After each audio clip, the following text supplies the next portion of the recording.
This is Ryan Pierce, host of Completely Serious. Thanks for listening to the following broadcast on Public House Media. This is Sam Kirby, host of Cinema Stories here on Public House Media. Thanks for listening to the following broadcast on Public House Media. Once you're done with this episode, I hope you'll come check out my show, Cinema Stories, where we hang out and just talk movie and TV news and reviews, and it's awesome. A new show comes out every single Tuesday. Don't forget to subscribe on iTunes so you never miss an episode of Cinema Stories. Thanks again for checking out the following broadcast on Public House Media. It's time for the Greg and Dave Show. I'm justifiably in a position that I'd rather not be in. Featuring Greg Watsteiner. Give me Twinkies or give me that. And David Bobke. I am the Queen, yeah. Bravely bringing you the stories of the strange. I went off on a madcap romp. It'll be an adventure. We're going on an adventure. Wait, Now sit back and enjoy the show.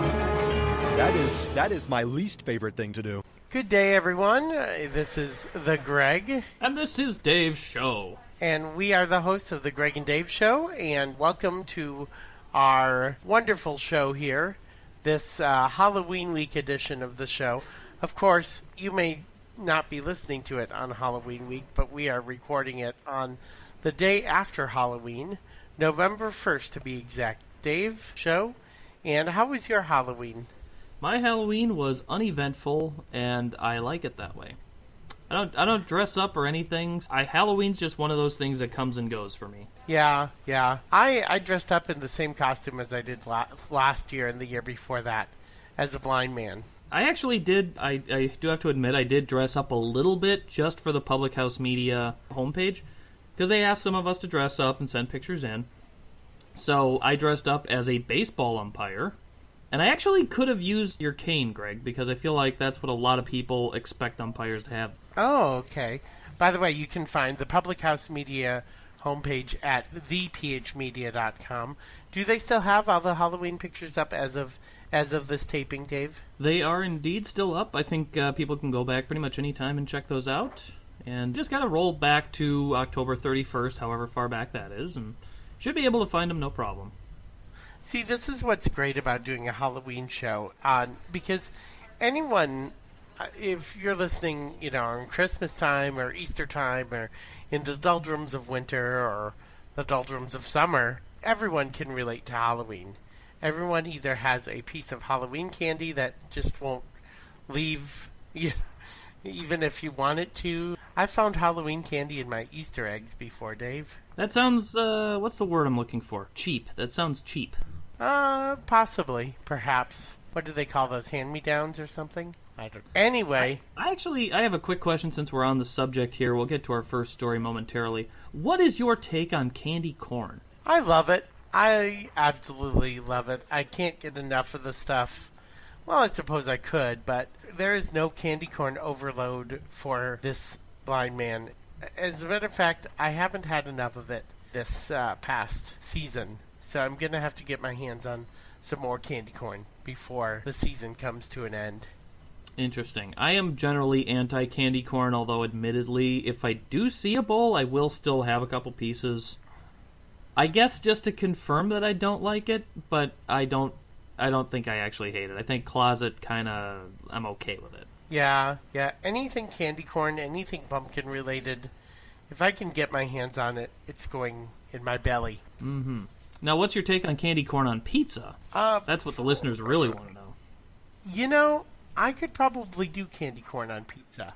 If someone were to come out with pizza with candy corn on it, say a popular pizza chain or a local mom and pop place, I could probably do candy corn on pizza. Interesting. Get your cheese there, get your sausage, get your mushrooms, get your candy corn, put it all on there. Sounds like we're all lining up for an early grave here, putting candy corn on absolutely everything, and that kind of takes us to our first story, doesn't it, Greg? It does, yes. We have an article here from MNN.com, and the headline here, by the way, that's the Mother Nature Network, if you're not familiar. Oh, I wasn't familiar. Oh, well, now you know. Mother Nature Network now I know. On the internet. Who knew Mother Nature had a website? And the title of it is The Coffin Club Faces Death with a Song. Kiwi musical spotlights seniors who find joy in building their caskets. This is not the coughing club like you and I are in right now, where we're just coughing all the time. This is indeed the coffin, COFFIN Yes. club, right? That is correct. Okay. It is a standard coffin in which people are buried, but we'll get more into that in the story here. It says, in New Zealand, seniors are taking death into their own hands, meeting once a week to build and decorate their own coffins. It may sound macabre, it certainly doesn't seem like fodder for a film, and it definitely can't be the makings of a charming song and dance musical. So not only is there a group that gets together once a week to build their own coffins, but there's a musical being made about these people. There's a musical about it. Of course there is, Dave. I'm just grateful that these are generally, it looks like, older people who are, shall we say, a more comfortable distance from the impending apocalypse than, say, you or I. Right. And because if these were younger people that were in a coffin club, I can only imagine what those coffins would end up looking like. There'd be My Little Pony stickers and glitter and Lisa Frank designs going on there. Sandy Frank, by the way, is a terrible director of terrible Japanese monster movies. Okay. FYI, and 5 Greg and Dave show points to anybody who's listening who knew that reference already. I don't know. Greg, have you thought about anything that you would want on your coffin? Stickers or... No, but I have thought about my own death a lot. I've thought about not necessarily how I'm going to die or why I'm going to die or if I'm going to die eating a cheeseburger or not or candy corn pizza. But I have thought about what I want my funeral to be like. So I don't know if this is the same thing, people thinking about their death and like preparing for it, but it sounds like, gosh darn it, they have a lot of fun doing it. Yeah, it certainly seems interesting here. Kiwi film director Briar March says that's exactly what came to mind when she first learned about a growing number of aging New Zealanders who are joining coffin clubs in an effort to stare down death while having fun. The docu-musical The Coffin Club puts a, quote, celebratory spin on this oddly heartening hobby sweeping her country. I don't know, is this something that strikes you as something that will eventually sweep the United States, or is this more one of those weird sort of New Zealand does it, maybe Australia does it, but it's just too weird for us? I don't know. I mean, old people do a lot of strange things. Like, old people play bridge, and I've never understood that either. Why people who are older in nature do that. I mean, my grandma plays bridge all the time and loves it. So I'm just going to say elderly people, people who are older and wiser than you and I are, do a lot of interesting things to occupy their time. So you believe bridge is stranger than candy corn? I believe bridge might be stranger than candy corn. Interesting. Though I've never played bridge. Okay. I don't think I have either, so I guess I can't say there, but bridge is probably one of those games that I would say I didn't like, and then I'd sit down and play a hand or two and not hate it. So, Dave Show, I have a question for you. Yes, Greg. How would you decorate your coffin right now if you were to have to think about that and decorate your coffin? What kind of pictures would it have? What kind of posters would it have? It would have to have Avril Lavigne posters all over it. Okay. I guess I would want them encased in plastic before they were attached to the coffin, because I would like for my coffin to, when it's being lowered into the ground, to be submerged in Surge soda. Interesting. Because I would truly... Yeah, I think as long as I got those two things covered, I'm good. By the way, Surge soda, you can pay us for that advertisement anytime. We're at the Greg and Dave Show. If I knew people were handing out cans of Surge for trick-or-treat, I would so totally go trick-or-treating. Absolutely. Yeah. Dave, I would just probably have a bunch of chocolate around my coffin, to be honest. I don't know, a bunch of chocolate stuff, a few frappuccinos. I could see that. Yeah. That sounds like a thing. So I guess I got a question for you here, Greg. Yes. I don't know how you feel about this, but do you think birds would be a thing that you would want involved in your coffin? Would you want birds in your coffin or on your coffin, or maybe you want them to fly into your coffin or anything along those lines? Heck no. I had a bird once as a pet, and for those of you who know me well, you know that I'm not too fond of pets to begin with. But I had a pet parakeet once, and it would fly like into my head, and it would bite off the hairs on, like, my head, and it would just fly around all over the place, just willy-nilly, wherever it wanted to. And it was just crazy. Interesting. I didn't like it. I'm not sure if I actually knew that about you. I don't think I knew you had a parakeet. How long ago was this? This was, several years ago. So it was given to me as a Christmas, quote-unquote gift. Mm-hmm. I'm using air quotes for gift, by a dear aunt of mine who may be listening to this broadcast right now. So, hi, Aunt Mary, if you are listening, and I appreciated your gift. She wanted me to name it Joseph for Christmas. I named the parakeet Vision, but I could think of other names for it as time went on that are not repeatable on this program. On this podcast, yes. Public House Media, by the way, sent us a list of words we're not allowed to say on the show, and we'll be going through that later on. Right. But in the meantime, let's talk about this story, because there was a segue in there. We took expensive segue classes, and they're slowly paying off. We did. They took about 50 cents. They were offered for. Yes, yeah. And we got a free pencil with that, and it was very nice. It was from a guy on the corner. And a fry. One fry. Well, you had the fry. I didn't French have fry. it. It didn't look... It looked old. So that's why I didn't eat it. Anyway, the second story we're talking about today comes to us from the Chicago Tribune.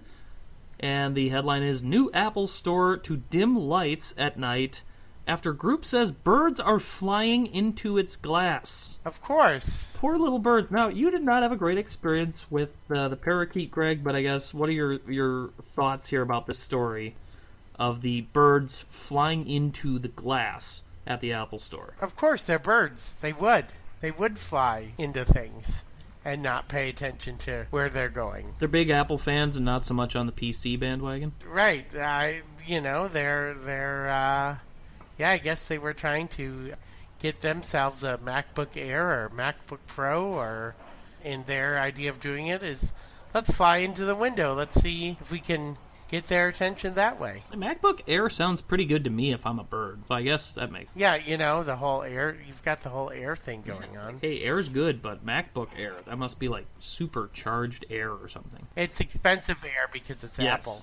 Exactly. But anyway. The article here says, facing criticism from wildlife groups, of course, who say its glassy new Chicago store is causing deadly bird strikes. That makes the story sound a little different to me, but anyway. Deadly bird strikes, yes. Deadly bird strike is like a birdemic, basically. By the way, if you've never seen birdemic, avoid it like the plague.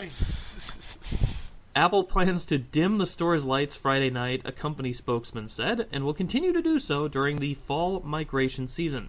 Members of Chicago Bird Collision Monitors, a volunteer group, I'm going to repeat that, Chicago Bird Collision Monitors. How many members do you think that group has, Dave? Probably like 6. I was going to go 4. Yeah, it's definitely a single even number, though, I would say. A volunteer group that rescues migrating birds that collide with buildings have said they've found dead birds at the Apple Store since it opened October 20th. The group blames the store's exterior glass walls and night lighting.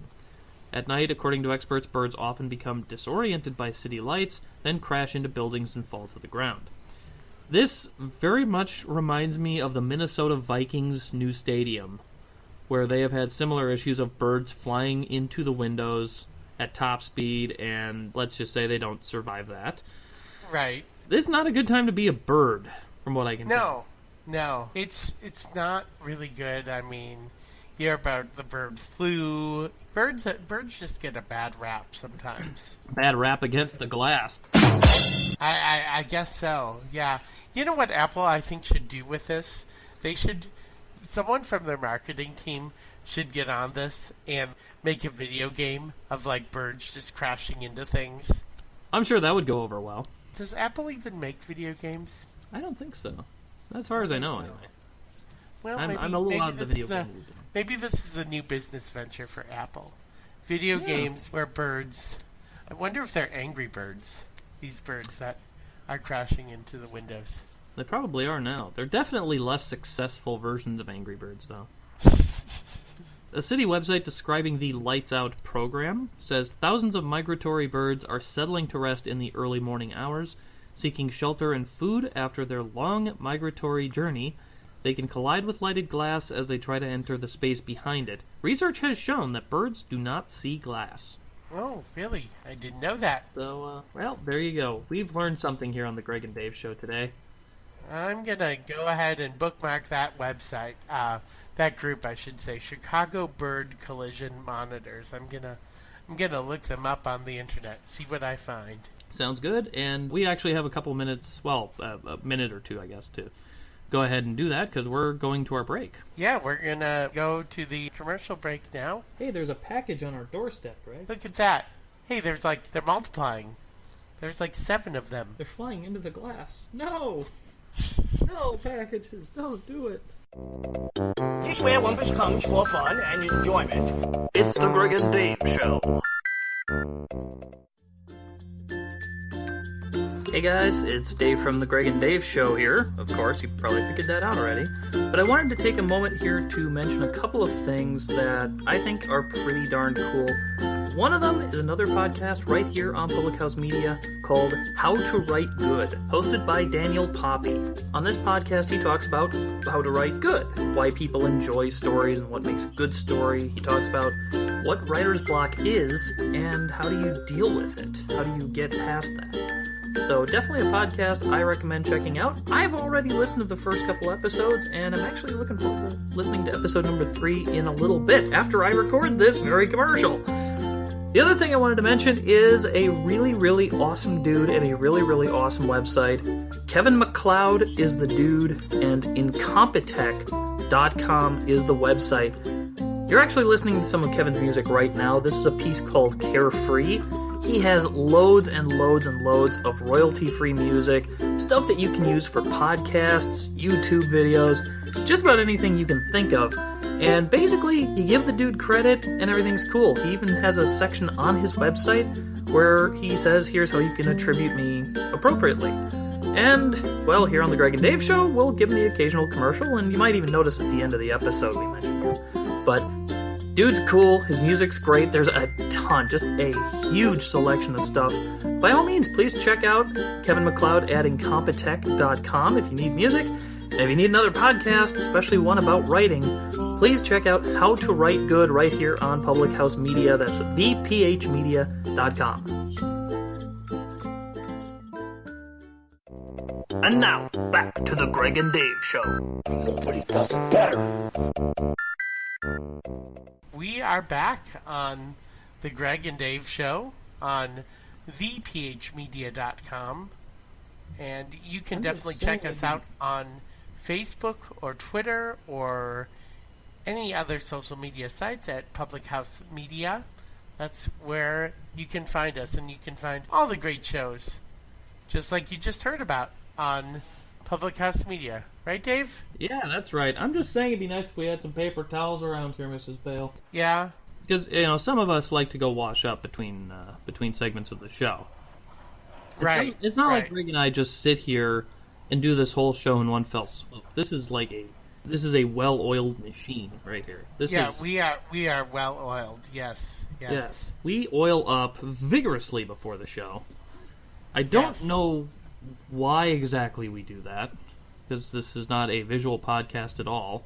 We're not showing off our rippling muscles. Even if I had rippling muscles, I couldn't do that.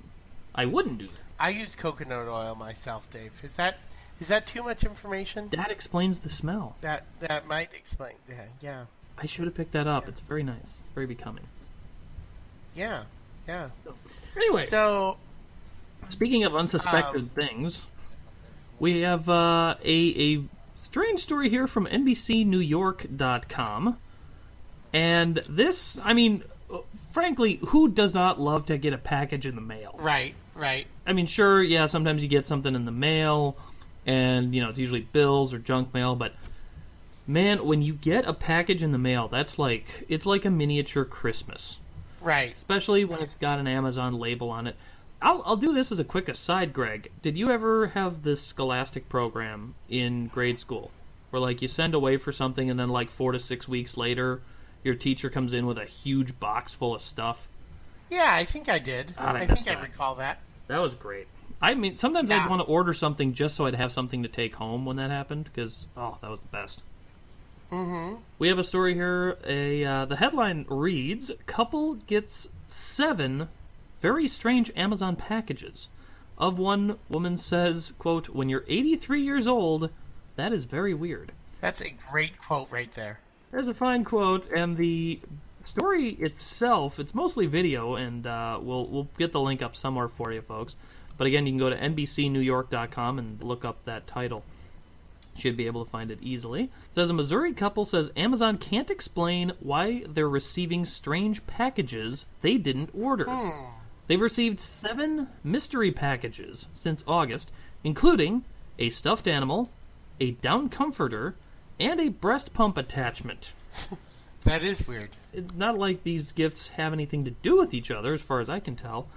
But the video goes on to explain that these are being paid for with a gift card. Apparently Amazon can't just shut down the gift card or something, so these gifts could continue to show up at their homes for all they know. The husband, whose name escapes me, is not written in the article here, is apparently somewhat worried about potential identity theft. Right. Which I'm not exactly sure how that would work, but crooks are more clever than I. But I don't know, Greg. Fess up, Dave. You have this gift card, and you're sending these items to this 83-year-old Missouri couple, aren't you? You know, I don't blame you for suspecting me, Greg, because we've known each other for some time. You know me well enough to know this is exactly the kind of thing that I would do.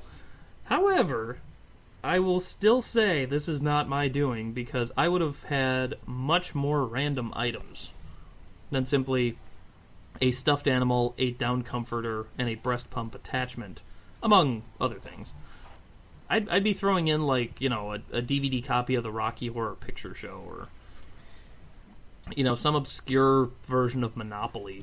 Maybe that should be our next prize from the Greg and Dave Show prize vault. A DVD copy of the Rocky Horror Picture Show. How about the Rocky Horror Picture Show Monopoly game? That would be cool. I didn't know there was such a thing. Yeah, it probably is somewhere. The way the world's going, Greg, candy corn everywhere, there's probably a Rocky Horror Monopoly somewhere. Right. And in just 7 days, you can finish a game.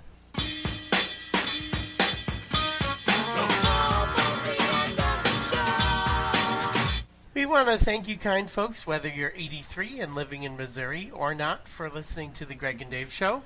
This episode on Public House Media, that's going to put a wrap on this episode.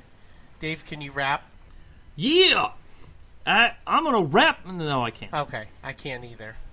So that's going to put a wrap on this episode, but thanks for listening, and make sure to check out all the other great shows on thephmedia.com and find us on iTunes, Stitcher, and wherever good podcasts are found. Dave, do you have anything to say to end the show? Any words of wisdom? I was going to ask Mrs. Bale if she knows how to rap. She's got some bling on. Mrs. Bale has got like a gold chain on. Mrs. Bale, our producer. Yeah. So yeah, she's got the gold chain. Yeah, she's popping her collar over there. She's pretty gangster for a 60-something. Yeah, yeah. I'm sorry, 40-something. I'm sorry. Oh, please don't get up. You've been listening to The Greg and Dave Show.